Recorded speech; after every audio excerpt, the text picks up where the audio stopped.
नमस्कार, खबर में आपका स्वागत है। मैं हूं राघवेंद्र सिंह। आज हम बात करेंगे मध्य प्रदेश की सियासत के बारे में। दरअसल राजनीति तो अपनी जगह है, लेकिन अब इसमें प्रशासनिक रंग भी घुल गया है। उसकी वजह यह कि डॉक्टर मोहन यादव मध्य प्रदेश के मुख्यमंत्री ने एक तरह से जिला पुनर्गठन आयोग की भी एक घोषणा कर दी है।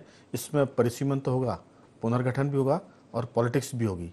उसकी वजह यह कि अब अगले 4 साल तक जिला बनाने की मांग जो है वो ठंडे बस्ते में चली गई है। उसकी वजह यह कि 2 साल तो जो आयोग गठित किया गया वो अपनी रिपोर्ट देगा और उस रिपोर्ट के बाद सरकार के ऊपर है कि वो 6 महीने साल भर में उस पर ध्यान देती या नहीं देती है।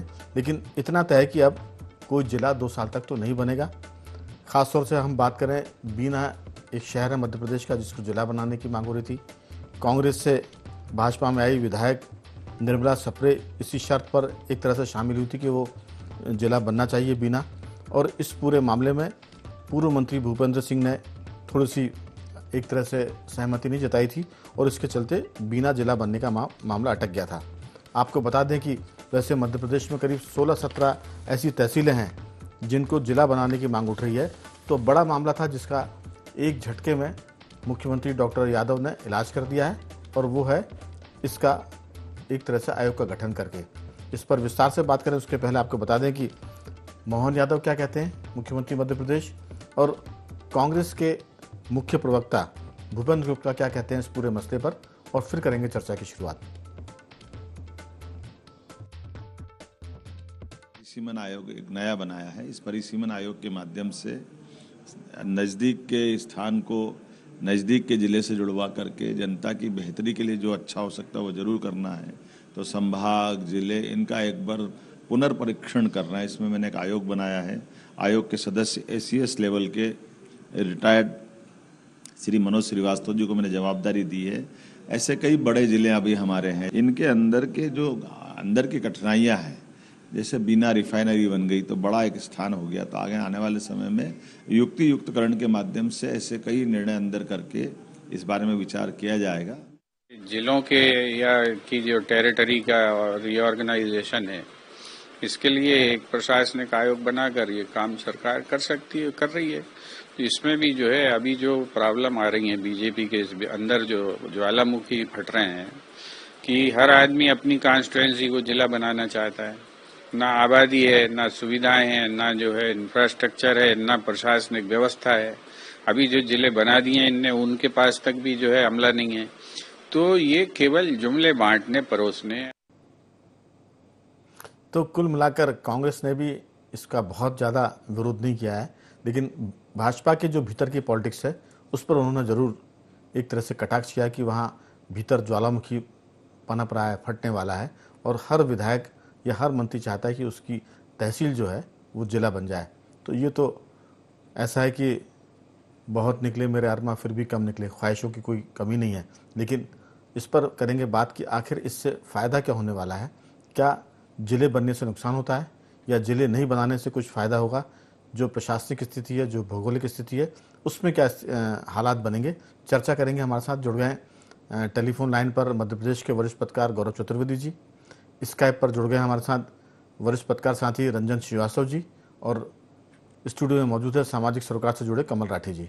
आप सभी का बहुत बहुत स्वागत है। दरअसल ये विषय राजनीति का कम है, प्रशासनिक और आम जनता से जुड़ा हुआ ज़्यादा है। दरअसल कुछ ज़िले ऐसे हैं जिनकी जो सीमा की हम बात करें, जिसका आखिरी जो हिस्सा है, कई बार 2-3 ज़िले पार करके वहाँ तक पहुँचते हैं। तो एक तो जो आम आदमी है उसको अपने ज़िला मुख्यालय में जाने में दिक्कत होती है, और दूसरा ज़िला मुख्यालय के जो कलेक्टर SP होते हैं उनको भी एक तरह से निगरानी करने में या वॉच करने में दिक्कत जाती। तो ये एक परेशानी है, लेकिन इसमें राजनीति भी है। जैसा भूपेंद्र गुप्ता जी कांग्रेस के मुख्य प्रवक्ता बोल रहे थे कि हर कोई जो है भाजपा का वरिष्ठ नेता, मंत्री अपनी तहसील को जिला बनाना चाहता है। मैं आपको बता दूं कि मध्य प्रदेश में 16-17 तहसील ऐसी जो जहां से जिला बनने की मांग हो रही है। उसमें गुना में चाचौड़ा एक जगह है जहां से पूर्व मुख्यमंत्री दिग्विजय सिंह जी का वास्ता, उसके जिले बनाने की मांग हो रही है। नर्मदापुरम की बात करते तो पिपरिया एक ऐसी जगह है जहाँ की दाल बड़ी मशहूर है, पिपरिया दाल, तुअर की दाल के नाम से पूरे देश में। उस पिपरिया को भी जिला बनाने की मांग की जा रही है। छतरपुर के गौरीहार तहसील की बात करें, उसको जिला बनाने की मांग हो रही है। इसी तरह धार में डही एक कस्बा है, खंडवा की बात करें तो ओंकारेश्वर धार्मिक स्थल भी है, नर्मदा जी का स्थान है वहाँ, उसको भी जिला बनाने की मांग हो रही है। दमोह के बटियागढ़ को जिला बनाने की मांग हो रही है। उज्जैन के नागदा, दमोह के हटा और डिंडोरी में शाहपुरा और शिवपुरी में बात करें तो पिछोर को जिला बनाने की मांग हो रही है। इसी तरह देवास के में बागली और बालाघाट के 3 जिलों को तोड़कर नए जिले बनाने की मुहिम है। ऐसी बहुत सारी बातें, हमें लगता है कि इस पर जो एक तरह से आयोग बनाया है वो इसका रास्ता ढूंढेगा। लेकिन रंजन जी, मामला कितना भी प्रशासनिक हो, राजनीति उसमें पैंच ना लगाए, राजनीति की टांग ना फंसे, ये संभव नहीं है। तो ज़रूर बीजेपी भी के नेता भी इस पर कुछ ना कुछ करेंगे, कहेंगे, और कांग्रेस तो कह रही है। आपकी राय कि ये जो सारा मसला है वो किस तरफ, क्या एक तीर से डॉक्टर मोहन यादव ने कई निशाने साध लिए, अब कम से कम 2 साल तक जिला बनाने की मांग खासतौर से भाजपा के भीतर से जो उठ रही थी वो एक तरह से ठंडे बस्ते में है, तो एक तरह से बीजेपी के भीतर से जो उनको दिक्कत आने वाली थी, डॉक्टर मोहन यादव ने उस दिक्कत का कुछ दिनों के लिए ही भले शमन तो कर दिया, ठंडा कर दिया। आपकी राय? राघवन जी, बात आपने बिल्कुल सही कहा।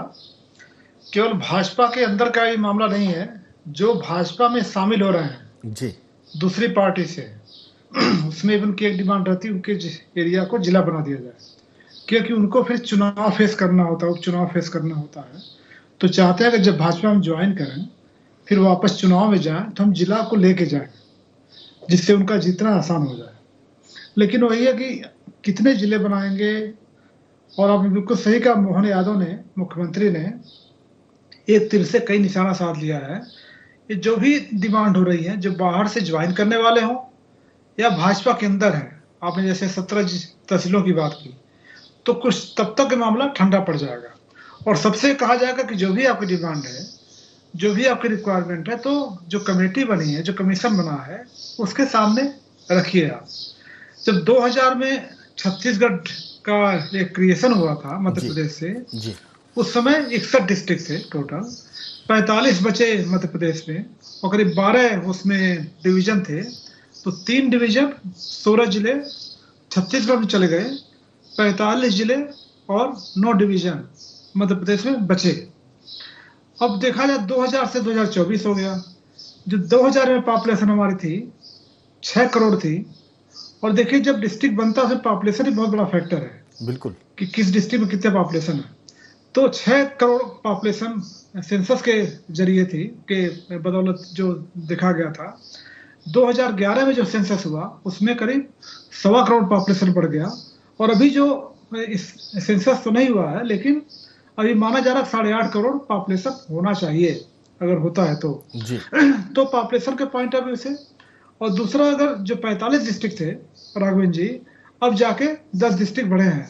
तो पिछले 24 साल में 23 से प्लस मान लीजिए जी 2000 के बाद 24 साल हो गए, 24वां चल रहा है, 2024 चल रहा है, तो करीब 10 डिस्ट्रिक्ट बढ़े हैं 24 साल में। तो एवरेज के अगर एवरेज देखा जाए तो लगभग 2-2.5 साल में एक डिस्ट्रिक्ट बढ़ा है।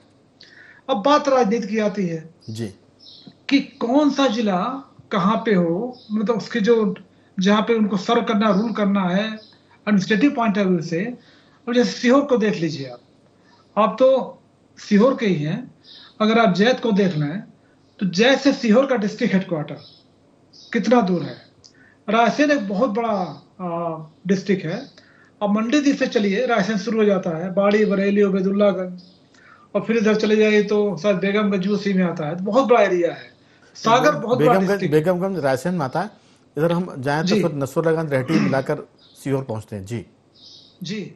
तो ये जो विसंगतियां कहें, या जो आपने बिल्कुल सही कहा कि जो डिस्ट्रिक्ट एडमिनिस्ट्रेशन है उसको जाने में परेशानी है, टाइम लगता है, और जो लोग हैं एडमिनिस्ट्रेशन पास तो साधन है, गाड़ी घोड़ा है, पहुंच सकते हैं, लेकिन जो जनता जिसको तहसील हेडक्वार्टर पे आना है, डिस्ट्रिक्ट हेडक्वार्टर पे आना है, उसकी कितनी तकलीफ होती होगी। तो मेरा मानना है कि बहुत ही अच्छा कदम है रिऑर्गेनाइजेशन का। लेकिन आपने बिल्कुल सही कहा, राजनीति आएगी, सब अपने तहसील को जिला बनाना चाहेंगे, जिले में कई जिला बनना चाहेंगे, तो बहुत ही टफ काम है, टफ चैलेंज है। और जो पुनर्गठन आयोग है उसके लिए बहुत बड़ा चैलेंज है आने वाले समय। देखिए रंजन जी, दरअसल इसमें जो लीडर बहुत चतुर चालाक होंगे, वो एक तरह से पुनर्गठन के मामले में तर्क भी तकनीक रूप से पेश करेंगे, जनता का दबाव भी डलवाएंगे। हो सकता है कि डेलीगेशंस आए, हो सकता है उसके लिए ऐसा डेमो हो जिसमें शक्ति प्रदर्शन भी हो। तो बहुत सारी चीज़ें हैं, भौगोलिक स्थिति के हिसाब से भी, प्रशासनिक स्थिति के हिसाब से भी और जनमत के हिसाब से भी। जो इन तीनों चारों चीज़ों को कवर करेगा, वो लीडर अपने उस तहसील को जिला बनवाने में कामयाब हो सकता है, उसकी संभावनाएं बढ़ेगी।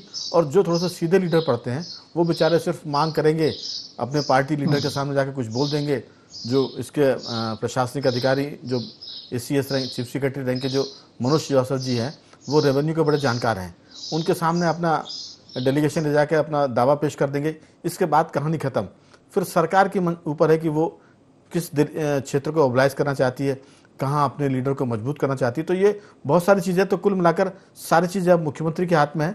वो जिस जगह चाहें वहाँ जिला बनवा देंगे, और जिस क्षेत्र के लोग ताकतवर हैं वो ताकत के साथ अपना क्षेत्र को जिले में तब्दील कर सकते हैं। गौरव जी, मालवा की बात करें, निवाड़ की बात करें, मध्य प्रदेश में तो है ही, लेकिन वहाँ ओंकारेश्वर की बात हो रही है।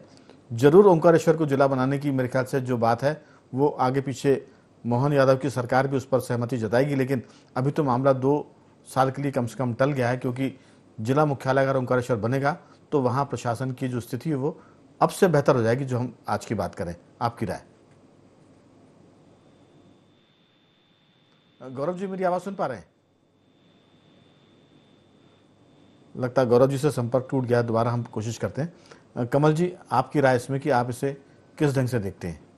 देखिए, ये एक डिलिमिटेशन का जो प्रोसेस है, हम आज़ादी के बाद से देखें तो बहुत सारे ज़िले बढ़े ही हैं। मतलब कुछ 200-250 जिलों से स्टार्ट होकर आज हम 700-750 जिलों पे हैं पूरे हिंदुस्तान में। तो मुझे लगता है कि एक अच्छी पहल है, अच्छा प्रयास है, लेकिन इसके लिए जो बेसिक इंफ्रास्ट्रक्चर, हमें एक रीजनल प्लान की आवश्यकता थी।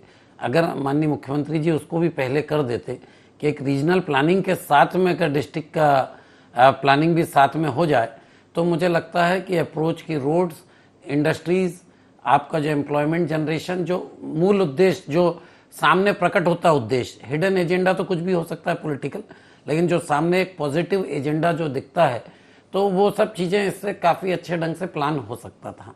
इसके अलावा एक कोई डिस्ट्रिक्ट बनती है तो वहाँ पर पूरा ऑफिस बनेगा, एम्प्लॉयमेंट बढ़ेगा, तो उसके लिए बहुत सारी चीज़ें मतलब स्टाफ लगेगा, तो हर पैरामीटर पे एक बहुत बड़े खर्चे का भी काम है। तो देखते हैं कितना सफल हो पाते हैं। साथ में अगर ये पंचायत और उनको, जब तक कि ये 2 साल का समय है, जब तक पंचायत वगैरह को थोड़ा स्ट्रांग कर दें, तो मुझे लगता है कि बहुत सारी चीज़ें, और आजकल एक ऑनलाइन प्रोसेस बहुत सारी चीज़ों में हो गया है, तो हर आदमी को डिस्ट्रिक्ट हेडक्वार्टर पहुंचने की एकदम से जल्दी नहीं है। अगर है भी तो कैंप्स लगवा दें। मतलब ये सब साथ में अगर करेंगे तो मुझे लगता है जो 2 साल का पीरियड है उसमें जनता को भी कोई दिक्कत नहीं होगी, और एक बहुत अच्छे ढंग से काम कर लें। और जनता के भी सुझाव, और सेंसस भी अभी अपना चूंकि नहीं आया, 2031 में उम्मीद करते हैं कि सेंसस बनेगा, तो जो भी डाटा है उस डाटा के हिसाब से भौगोलिक स्थिति को देखते हुए उसको एक व्यवस्थित ढंग से, अब आधुनिक आजकल तो GIS और शेप फाइल्स और नए सैटेलाइट इमेजेस से भी काम होता है, तो मुझे लगता है काफ़ी बेहतर एक ऑप्शन आ सकेगा। इसको मैं बहुत पॉजिटिव ढंग से देख रहा हूँ। बिल्कुल। लगता है गौरव जी से हम, गौरव जी मेरी आवाज़ सुन पा रहे हैं? गौरव जी से अभी संपर्क नहीं हो पा रहा, लेकिन रंजन जी, जिले तक की तो बात अपनी जगह है। अब हो सकता है कि संभाग बनाने की बात भी हो जाए। कुछ लीडर ये भी करें कि हमें संभाग की ज़रूरत है, और केवल कलेक्ट्रेट से काम नहीं चल रहा है, जिले से काम नहीं चल रहा है।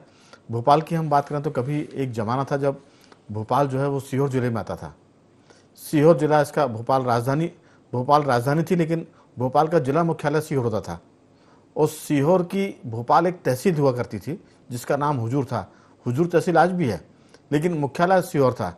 तो ये कई बार जो अटपटी चीज़ होती थी, कई वर्षों तक वो चला, और 70 के दशक में फिर भोपाल अपने आप में एक अलग जिला बना सीहोर से अलग हटकर।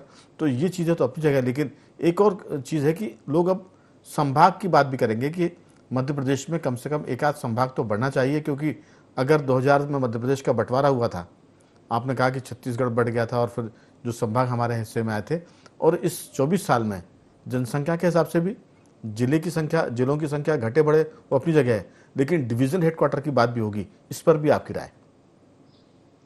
नहीं, बिल्कुल देखिए, अभी 10 डिवीजन हेडक्वार्टर्स हैं और मुझे लगता है कि जब भी अपना आयोग काम करेगा तो उसमें ना केवल जिला बल्कि तहसील, ब्लॉक और संभाग मुख्यालय पर भी जोर रहेगा। अभी आप देखेंगे तो जबलपुर बहुत बड़ा डिवीजन है, शहडोल बाद में क्रिएट हुआ है, नर्मदा होशंगाबाद तो भोपाल से गवर्न होता था, फिर नर्मदापुरम बना। तो जो डिवीजन हेडक्वार्टर्स है उसका केवल पर्पज है कि जो डिस्ट्रिक्ट हेडक्वार्टर्स है उसको ठीक से आप मॉनिटर कर पाए। तो जितना अगर कम से कम डिस्ट्रिक्ट रहेंगे किसी भी डिवीजन के अंदर में तो मॉनिटरिंग बिल्कुल। अच्छी हो पाएगी। रंजन जी, और थोड़ा सा रोकूंगा मैं आपको। जी मुझे लगता है जी कि गौरव जी के विचार थोड़े से कम सुन पाएंगे हम। हमारे साथ गौरव जी का संपर्क हो गया है। गौरव जी, बहुत बहुत स्वागत है आपका। जी नमस्कार। जी, हमें पता है कि आप अभी यात्रा में हैं और कनेक्टिविटी की दिक्कत आ रही है, तो जल्दी से आपसे पूछ लेते हैं, जिले तो बनेंगे ना बनेंगे वो 2 साल बाद अब तय होगा, क्योंकि जो एक तरह का प्रशासनिक जो फैसला किया है डॉक्टर मोहन यादव ने, उसमें कई जिले के बनने की संभावनाएं ठंडे बस्ते में चली गई है। और बीना का हमने जिक्र किया कि वहाँ पूर्व मंत्री जो हैं भूपेंद्र सिंह और कांग्रेस से आई जो निर्मला सप्रे जी की बात करें, वो जिले को लेकर उनके बीच में थोड़ी सी अनबन हो गई है। लेकिन 16-17 तहसीलें हैं जो जिले बनने की मांग को लेकर आगे बढ़ रही थी, तो वो अपनी जगह है। लेकिन हमने चर्चा में ये भी जोड़ा कि क्या जिलों के अलावा संभाग की जरूरत नहीं मध्य प्रदेश की जनसंख्या के हिसाब से हम सोचें, क्योंकि जनसंख्या का दबाव बढ़ता जा रहा है। आपसे चर्चा के पहले रंजन जी ने कहा था कि 2000 में जो मध्य प्रदेश की आबादी थी वो 6.5 करोड़ के आसपास थी और 2007-11 में वो लगभग 7.25 करोड़ हो गई, और अब उसका आंकड़ा जो है 8 करोड़ के ऊपर निकल जाएगा। तो ऐसे में संभाग की भी दरकार है। 55 जिले तो हो ही गए मध्य प्रदेश में, लेकिन संभाग की भी लोग बात करेंगे। आपकी राय? नहीं राघवन जी, अगर राजनीतिक दृष्टि को हटा दिया जाए, चूंकि हर जनप्रतिनिधि चाहता है कि हमारा तहसील या हमारा गांव जिला बन जाए, वो जिस तरीके से वो उनकी एक डिमांड रहती है, जो आश्वासन रहता है, वो एक अलग बात है। लेकिन भौगोलिक और प्रशासनिक दृष्टि से देखा जाए तो ये पुनर्गठन आयोग जो बनाया गया है वो एक उचित कदम मान सकते हैं इसको। दूसरी बात जो रंजन जी भी कह रहे हैं कि संभाग स्तर पर भी होना चाहिए, चूंकि मैं लोकसभा चुनाव के दौरान जब कैंपेन जब चल रहे थे उनके कवरेज के लिए गया, तो एक पन्ना में जगह थी जो विष्णुदत्त शर्मा का लोकसभा क्षेत्र आता खजुराहो, उसमें कलदा था। वो कलदा जिला मुख्यालय से 150 किलोमीटर दूर है और तहसील मुख्यालय से 80 किलोमीटर दूर है। ठीक ऐसी ही हालात राजगढ़ लोकसभा क्षेत्र के थे। राजगढ़ लोकसभा क्षेत्र में एक जो सबसे अंतिम ब्लॉक जिसे कहा जाता है वो चाचौड़ा से 60 किलोमीटर दूर था और राजगढ़ से वो लगभग 130-140 किलोमीटर के आसपास बैठ रहा था। अब ऐसी दृष्टि में जो क्षेत्र के नागरिकों के काम रहते हैं, आम आदमियों के, आम किसानों के काम रहते हैं, वो काम के लिए उन्हें लंबा चक्कर लगाना पड़ता और काम समय पर नहीं हो पाता। ऐसी परिस्थिति को मैं मान रहा हूँ कि एक उचित कदम है और ऐसा होना भी चाहिए।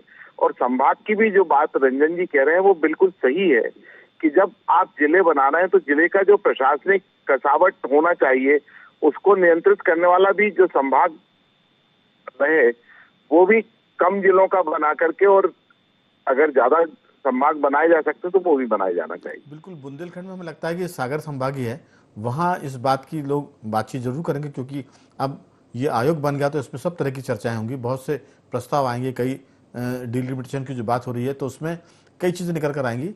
तो जिले का मसला अपनी जगह है और ये संभाग के मेरे ख्याल से बनाने की बात भी इसमें शामिल हो जाएगी। रंजन जी, जो आप बात कर रहे थे उसको पूरा कर लें इस पर। संभाग रहेंगे वो मॉनिटरिंग अच्छी हो पाएगी। और दूसरी बात है कि देखिए, जब आप जिलों की बात करते हैं, जैसे आपने कहा, गौरव भाई ने बताया कि कितने दूर जिले हम लोग देख रहे हैं, जो लोगों की प्रॉब्लम्स है उनको आना है जाना है। ठीक है, जैसे कमल जी बता रहे थे कि ऑनलाइन सिस्टम काफी हो गया, फिर भी आपको डिस्ट्रिक्ट कोर्ट तो जाना है, कई बार दिक्कत है तो डिस्ट्रिक्ट कोर्ट तो डिस्ट्रिक्ट में ही रहेगा, तो तहसील हेडक्वार्टर तहसील में ही रहेगा, आपको जाना ही रहता है। तो बेसिकली ये बहुत ही टाइम पे उठाया गया कदम है, क्योंकि हमने कहा कि 2000 के बाद 24 साल हो गए, 24 साल में 10 जिले बढ़े हैं, 2 डिवीजन हेडक्वार्टर्स बढ़े हैं। तो अब जरूरत है, क्योंकि अभी जो आबादी हमारी है वो करीब 8.5 करोड़ है, भले किसी से नहीं, ऐसा माना जाता है। तो आबादी को देखते हुए और जो हमारी भौगोलिक परिस्थिति है मध्य प्रदेश की, पहाड़ी एरिया भी है, प्लेन भी है, ट्राइबल एरिया है, किस परसेंट का लगभग, तो मुझे लगता है कि बहुत राइट टाइम पे ये कदम उठाया गया है। और अभी बहुत बड़ा चैलेंज है आयोग के सामने कि कैसे लोगों को जो आकांक्षाएं हैं, देखिए कोई न कोई ऐसा पॉइंट होगा परागवन जी जो डिस्ट्रिक्ट के लास्ट में होगा, कोई न कोई तो पॉइंट होगा जिला जो सबसे लास्ट में होगा। लेकिन अगर कोई ऐसा गांव है डिस्ट्रिक्ट हटवा 17 किलोमीटर दूर है, कोई दूसरा गांव 40 किलोमीटर दूर है, तो वो असंगत विसंगति है। तो उस विसंगति को दूर करना ही पुनर्गठन आयोग का भी काम है बिल्कुल कि जो लोग कितना दूर जाते हैं, कितना दूर हमारी भाषाएं हैं, ट्राइबल है, बहुत एरिया है। आपने बुंदेलखंड की बात की, बहुत बड़ा चैलेंज बुंदेलखंड को गवर्न करना है, रूल करना है। तो मुझे लगता है कि बहुत जरूरत थी, बहुत राइट टाइम पे कदम उठाया गया है। अब आगे देखना है कि जो चैलेंजेस हैं, चाहे पॉलिटिकल चैलेंजेस हो, एडमिनिस्ट्रेटिव चैलेंजेस हो, उसको कैसे पुनर्गठन आयोग इसको एड्रेस कैसे करता है। बिल्कुल। लेकिन जो कमल राठी जी बता रहे थे कि अब सिस्टम जो है बड़ा अपग्रेड हो गया है और जो तकनीक है उस तकनीक ने कई चीज़ों को आसान कर दिया है। लेकिन कमल राठी जी दरअसल अगर किसी गांव की दूरी, किसी तहसील मुख्यालय की दूरी अपने डिस्ट्रिक्ट हेडक्वार्टर से 130 किलोमीटर दूर होगी, तो उस क्षेत्र के जो किसान होते हैं या आम आदमी होते हैं, जब वो जिला मुख्यालय जाते हैं तो वहाँ के कर्मचारियों को पता होता है कि ये 125 किलोमीटर दूर से चलकर आए हैं और अगर इनका काम आज नहीं होगा तो इनको रात रुकना पड़ेगा, और कल भी अगर वो काम टल गया तो 2 दिन को रुकना पड़ेगा। तो ऐसे में करप्शन बढ़ता है। वो गांव के लोग या कस्बे के लोग अपने जब जिला मुख्यालय जाते हैं तो वो फिर बाबू, बड़े बाबू या किसी ऐसे आदमी को ढूंढते हैं जो ऐसा उनका काम कर दे कि काम या तो हाथों हाथ हो जाए तो उनको रात ना रुकना पड़े, और अगर रात रुकने की नौबत आती है तो वो कहते हैं कि भाई आप ये पैसे ले लो और हम 3 दिन बाद आएंगे, हमें काम पूरा होकर मिल जाए। तो जो दूरी होती है वो दूरी कई बार परेशानी का सबब तो बनती है, लेकिन वो भ्रष्टाचार की भी एक तरह से जननी हो जाती है, वहाँ से करप्शन भी बढ़ता है। ये एक संकट है जिला मुख्यालय से तहसीलों का और गांव का बहुत बहुत दूर हो जाना। जी नहीं, बिल्कुल आपकी बात का पूरा समर्थन करता हूँ। और इसलिए मैंने कहा कि एक बहुत अच्छा, जैसे हम तो बहुत छोटा सा एग्जाम्पल लेते हैं, दूरी भी ना देखें, कि अरेरा कॉलोनी का कोई काम हो तो उसको 6 किलोमीटर 8 किलोमीटर दूर कोलार पे जो तहसील है वहाँ जाना पड़ता है। तो बड़ी मतलब वहाँ बाबू नहीं मिला, कभी तहसीलदार नहीं मिला। तो मुझे लगता है डिलिमिटेशंस, डिस्ट्रिक्ट की बाउंड्री, संभाग की बाउंड्री, उपखंड, सभी की इसमें संशोधन का लिखा हुआ है। और इसमें ये भी एक साथ में अगर कर दें कि राजस्व का अधिकारी जो भी होगा वो भी समय पे वहां मिले, ऐसा ना हो कि भले ही आपकी दूरी हो या पास हो। हम पता चला कि हम तो छोटी सी चीज बोल रहे हैं कि शहर में ही है, अर्रा कॉलोनी से जाते हैं, तहसीलदार ही नहीं मिल रहा, कभी नायब तहसीलदार नहीं मिल रहा, सुबह से शाम हो गई, भाई उन्हें कहीं कहीं प्रशासनिक ड्यूटीज पे चले जाना है। तो अगर इसका भी डिवीजन ऐसा हो जाए कि जो राजस्व का अमला, जो राजस्व का काम देखता है, वो उस कार्यालय में उपस्थित हो, और राजस्व से भिन्न जो अन्य काम बिल्कुल कलेक्टर महोदय के अधीन होते हैं उनके लिए भी अलग से डिप्टी कलेक्टर, तहसीलदार जो भी लगते हैं वो अलग से डिप्यूट हो जाए, जो प्रोटोकॉल का और बाकी अन्य काम भी करें। ये इसके साथ में होना अति आवश्यक है। अगर होगा तभी लोगों को फायदा होगा। दूरी तो आप कम कर लेंगे, पर चला तहसीलदार ही नहीं मिला तो फिर क्या करेंगे। अब ये बात तो फिर गुड गवर्नेंस पर आ गई कि सुशासन आप कैसे देंगे। गौरव जी, आपसे हम इस पूरी चर्चा का समापन करना चाहेंगे कि ये जो सारा मामला है, छोटे जिले बन जाएं, छोटे संभाग बन जाएं, लेकिन जो कमल राठी जी कह रहे हैं कि अगर तहसीलदार, कलेक्टर कहीं दौरे पर हैं तो फिर कोई स्टैंड बाय ऐसी व्यवस्था होनी चाहिए ताकि वहां पहुंचने वाले आदमी कलेक्टर के कक्ष में अगर जाते हैं तो वहां ऐसा अधिकारी मौजूद रहे जो कलेक्टर की बिहाफ पर उनकी चीज़ों की सुनवाई कर ले और जो उनकी छोटी मोटी समस्या है उनका निराकरण हो जाए। जहाँ तक कचहरी की बात है, कोर्ट की बात है, वो तो कलेक्टर ही सुनेंगे, लेकिन बहुत से छोटे छोटे काम होते हैं कि किसी तहसीलदार की शिकायत किसी ने कलेक्टर को करनी है या पटवारी की करनी है, तो कम से कम कलेक्टर की अनुपस्थिति में वहाँ ऐसी व्यवस्था बना दी जाए जो उसकी बात को सुन ले और कार्रवाई को आगे बढ़ाए। आपकी राय? राघवेंद्र जी, लंबे समय से पुलिस विभाग में जैसे एक मांग की जा रही है कि जांच के लिए जो इन्वेस्टिगेशन टीम हो वो अलग हो और जो थाने पर बैठने वाली टीम हो वो अलग हो, जिससे समय पर केस निपट सके। ऐसा ही मैं शिक्षा विभाग के लिए भी लंबे समय से कहता आ रहा हूँ कि शिक्षा विभाग के लोगों को भी 2 तरह के काम करना चाहिए कि एक टीचिंग स्टाफ हो और एक जो विजिलिंग विजिलेंस टीम हो, मतलब विजिलेंस टीम का तात्पर्य कि कॉपी जांचने वाला, होमवर्क जांचने वाला स्टाफ अलग हो, क्योंकि जो टीचर्स के ऊपर भी लोड आ रहा वो एक और अलग तरह का लोड आता। ऐसी ही परिस्थिति में जो कमल जी कह रहे हैं कि फील्ड में अधिकारी रहे, अपना काम करे, लेकिन वो मुख्यालय पर बैठने वाली व्यवस्था भी की जाना चाहिए। बिल्कुल सही कदम है। बिल्कुल, तो कह सकते हैं इसमें कि कम से कम जो जिले हैं वहां सरकार ऐसी व्यवस्था करे कि कोई अधिकारी अगर अपने क्षेत्र में मैदान में फील्ड में जा रहा है तो उसके बदले कोई ऐसा आदमी हो जो छोटे मोटे मामलों की सुनवाई कर ले। आपने गौरव जी ने शिक्षा महकमे की बात भी की, वहाँ क्लरिकल स्टाफ की भी ज़रूरत है, वहाँ फील्ड में जाने वालों की भी ज़रूरत है और पढ़ाने वाले की। तो पढ़ाने वाला पढ़ाए, उसका बाबूगिरी से मतलब नहीं हो। कम से कम ये अगर व्यवस्था बन गई तो चीज़ें सुधर सकती है। उम्मीद करते हैं कि जो आयोग बनाया वो जनता की दिक्कतें कम करेगा और प्रशासन को बेहतर बनाएगा। तीनों मेहमानों का मैं धन्यवाद करूँगा। गौरव जी आपका साधुवाद, रंजन जी आपका बहुत बहुत धन्यवाद और राठी जी आपका साधुवाद कि आपने इस चर्चा में हिस्सा लिया। तो बखबर में आज सिर्फ इतना ही। बंदे रहिए हमारे साथ और देखते रहिए IND24।